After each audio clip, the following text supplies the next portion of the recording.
গোৱালপাৰা চহৰত নাৰীতে উৎখাত পঞ্চৰত্ন লজৰ পৰা 5 জনক আটক গোৱালপাৰা চহৰৰ মাজমজিয়াত নাৰীতে ব্যৱসায় উৎখাত আৰক্ষীৰ প্ৰাপ্ত খবৰ অনুসৰি গোৱালপাৰা চহৰৰ ট্ৰান্সপৰ্ট ষ্টেচনৰ পঞ্চৰত্ন লজত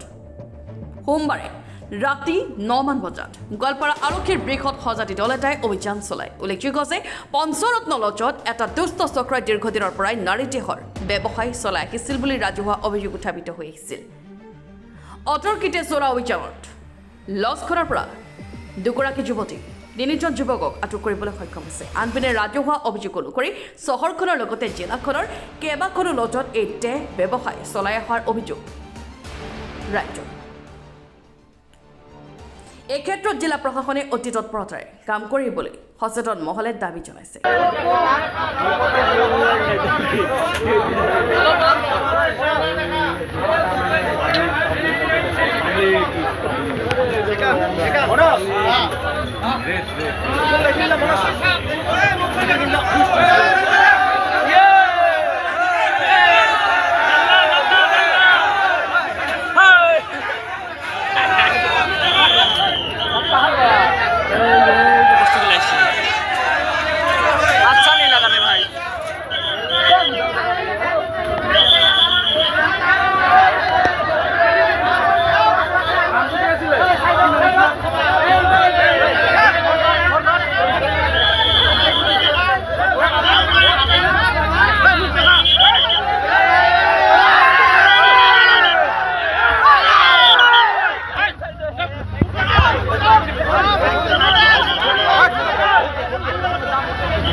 গোৱালপাৰাৰ পৰা সিন্ধু নাথৰ ৰিপৰ্ট এণ্টনি ফৰাছা